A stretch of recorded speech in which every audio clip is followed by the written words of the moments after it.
What's going on, guys? Welcome back to WWE Network and Show, where I, Graham G. Matthews, break down all the original content I watch on the WWE Network and on Peacock. And today we're talking the December 20th, 2024 edition of the SmackDown LowDown.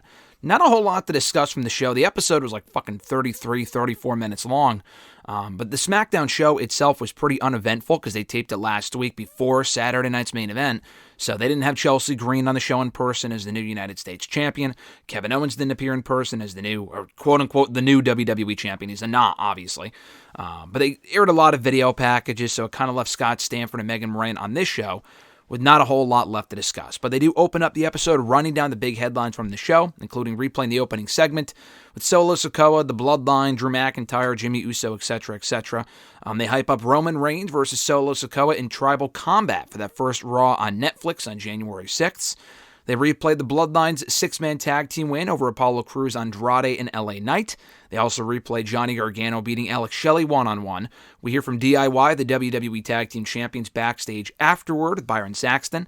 Ciampa says that he had good reason to be at ringside because he said he wouldn't get involved in Gargano's match. He did. Ran down to ringside, helped Gargano win. He explains here that he did that because Quill, Gargano's son, Gargano and Candice LeRae's son, was trying to call Johnny, and that's why he ran down to the ring, because he had to let him know. And Byron was like, isn't he 2 years old? Like, why would he be calling you? And he said, well, that's a big deal. Like, that's the first time he's called me, so it was a milestone achievement. I wanted to let Johnny know, which I thought was funny. Gargano calls himself the principal. Now that the student has beaten the teacher, that makes him the principal, I suppose. And Ciampa says that, or rather he gives the Motor City Machine Guns a moment of silence, and they encourage Byron to continue it for the next 15 minutes, which I don't think he does. But they replay the Grayson Waller effect with Braun Strowman appearing on the show. They also replay Braun Strowman versus Carmelo Hayes, which was won by Hayes after losing last week. This match he won by countout.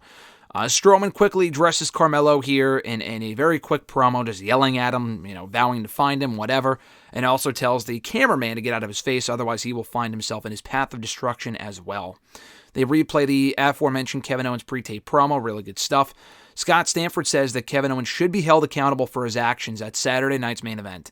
They replay the main event on this show with Bianca, Belair, and Naomi retaining the WWE Women's Tag Team titles against Nia Jax and Candice LeRae. I don't know if this makes Naomi an official one half of the WWE Women's Tag Team Champions, or if she's just holding down the fort for Jade Cargill until she gets back.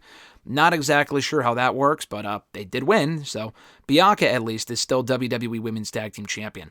We hear from Bianca and Naomi afterward with Byron. Naomi says that she has a lot of history with those tag team titles, and she hates that she got those belts back under these circumstances with Jade being hurt, but she says that she did it for Jade, let alone, lest we forget it was probably her that attacked Jade, so worth keeping in mind when she says this stuff.